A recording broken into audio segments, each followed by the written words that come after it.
olarak neler yapıyorum şu anda Almanya'da, onlardan bahsedeyim. Süreçle karşı karşıya bizleri bırakmaları bana çok ironik geliyor. Burada yaşam çok zor. Ben artık barınamıyorum. Acaba bende mi problem var? Yoksa dönemsel bir sıkıntı mı yaşıyorum? Şu anda teknik olarak beraber Schwandorf'un hiç girmediğimiz sokaklarına giriyoruz. Selamlar. Bugün bisikletimizi bir nebze temizleyeceğiz. Zincirimizden çok fazla ses çıkmaya başlamıştı. Epeyce paslanmaya başlamış. Buranın havasından kaynaklı bu arada. Oldukça nemli bir hava var. Böyle çabucak. Ya baksanıza şuna. Hep paslanmış, hep. Efendim selamlar. Nasılsınız? Umuyorum ki iyisinizdir. Bugün yeni bir konsepte başlangıç yapıyoruz. Havanın çok güzel olması, uzun süredir yaptığım diğer içeriklerin izlenmemesi neticesinde arada sırada bisiklet vlogu çekmeye karar verdim. Bugün de hava gerçekten çok güzel, sıcacık. Üzerimde sadece bir uzun kollu tişört var, siz düşünün. Bu açıda bakacak olursanız bugün gezmek için harika bir gün. Anlayacağınız. Şöyle sağa geçelim. Bu konseptimiz nasıl olacak? Bu konsept tamamıyla sohbet, muhabbet, güncel konular, bu tip şeylerden muhabbet ettiğimiz, kendi çapımda konuştuğum, kendime kadar var olan bilgilerimi sizlere aktardığım, sorularınız varsa onları cevapladığım bir süreç olacak. O yüzden bu videonun altına şimdiden benle ilgili merak ettiğiniz, öğrenmek istediğiniz, Almanya ile ilgili merak ettiğiniz konular varsa seve seve yazabilirsiniz. Bir sonraki videonun konusunda bunları anlatır olurum. Ben bugünümden bahsedeyim. Bugün ne yaptım, ne ettim? Genel olarak neler yapıyorum şu anda Almanya'da, onlardan bahsedeyim. Şehir merkezinden gidelim ya. Arkadan gidecektim de vazgeçtim. Vallahi şu sıralar iş başvurusu yapıyorum. Epeyce bir iş başvurusu yapıyorum. Heyecanlı, hareketli süreçlerim var. Velhasıl bildiğiniz gibi dünya ateş yeri, yanıyor. Saçma salak her gün yeni bir haberle uyanıyorsunuz. Ben de bu yeni uyandığım saçma haberlerden birine değinmek istiyorum. Şöyle yavaşlayalım. Böyle bekleyelim. Şu abimiz de geçsin. Oba, oba.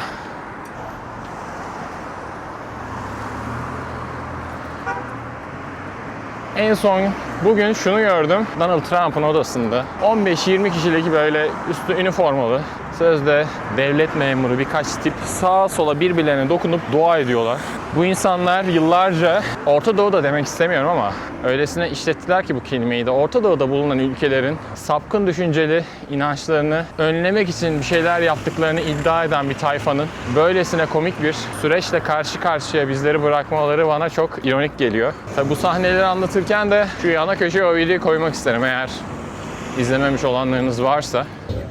We pray for your continued blessing and favor to rest upon him. We pray for wisdom from heaven to flood his heart, his mind. Konuyla ilgili detayları da Serdar Akinan adında gazeteci abimiz var. Çok güzel açıklamış. Söyleyebileceğim her şeyi o söylemiş. İsteyen de gidip onun videosunu izleyebilir, fikir edinebilir. Onun haricinde buradaki yaşamımla ilgili birkaç bir şeyden bahsetmek istiyorum.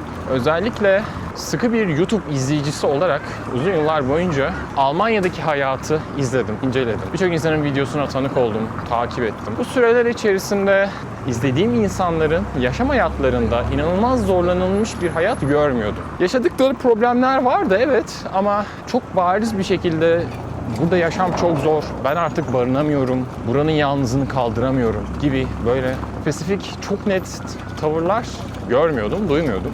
Baksanıza birazcık güneş çıkmış bu arada, millet dışarıda anında. Ama şu anki kendi bireysel sürecime baktığımda, incelediğimde görüyorum ki yani bir şeyler yolunda gitmiyor.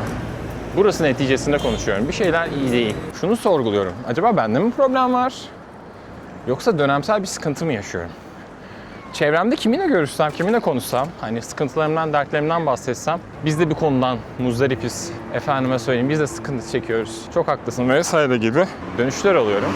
Bu da beni şaşırtıyor açıkçası. Almanya'da yaşayan ya da bir süredir bulunan, gelmek isteyen, kafasında Almanya'ya dair fikri olanların düşüncelerini de merak ediyorum bu konu hakkında. Ben gelirken bu tip yorumlar elbette ki duyuyordum ama ben biraz bahanesel olduğuna inanıyordum artık, hani herkes... Ne oluyor gençler? Buranın mafyası mısınız siz lan? Kaybolun bakayım. Siz bu konuda ne düşünüyorsunuz? Sizce gerçekten de Almanya hayali ufaktan sona mı ermeye başladı? Yoksa biz salağız, biz mi bulamıyoruz acaba fırsatları? Ya da fırsatları yeterince iyi kovalamıyor muyuz? Yorumu size bırakıyorum, fikirlerinizi. Bu arada düşündüğümden daha sakin yine bura. Ben burada çimlerde insanlar oturur sosyalleşir diye düşünüyordum. Hala da kapalı şu karşılar. Şurada mesela plaj voleybolu var. Merak ediyorum ne zaman gidip burada plaj voleybolu oynayabileceğiz abi. Baksanıza şurası güzel mesela. Yok abi geçemiyoruz. Sonra yola devam edeyim. Bugün Regensburg'a da gideceğim. 2 part olarak oluşturmak istiyorum bu bölümümü de. 2 bölümden oluşturursam en azından içerik üretimi açısından ilerlemeye de devam ederim. Bak bak velede gel velede. Nerelerden geçiyor? Yasak orası. Laf dinlemeyip geçen tayfa. Velet her yerde velet. Neyse biz devam edelim. İnternetten de kontrol ettim. 40 dakika kadar vaktim var. Nehrin öbür tarafına geçeceğim. Orayı biraz pedallayıp daha sonrasında da bisikletle trenimize atlayacağız. Ön freni söktüm bu arada. Bisiklette ciddi bir yavaşlama vardı. Ön frenden de gıcır gıcır sesler geliyordu. Velhasıl şu anda V frenleri de aldım açığa, çıkarttım, söktüm.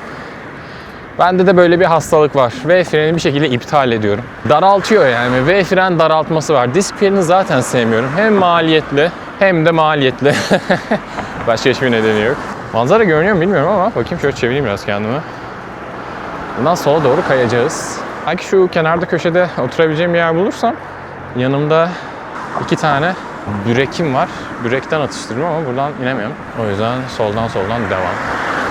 Şu anda teknik olarak beraber Schwandorf'un hiç girmediğimiz sokaklarına giriyoruz. Daha öncesinde hiç bulunmadığım sokaklarına doğru giriş yaptık.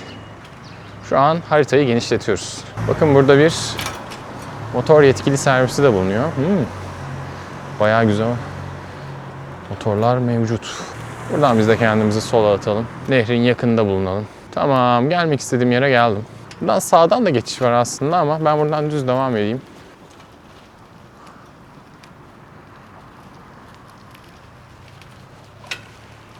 Güzel.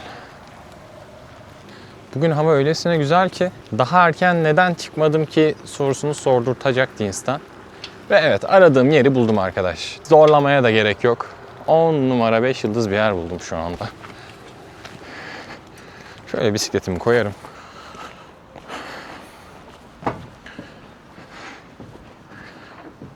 Ne diyorsunuz? Nasıl?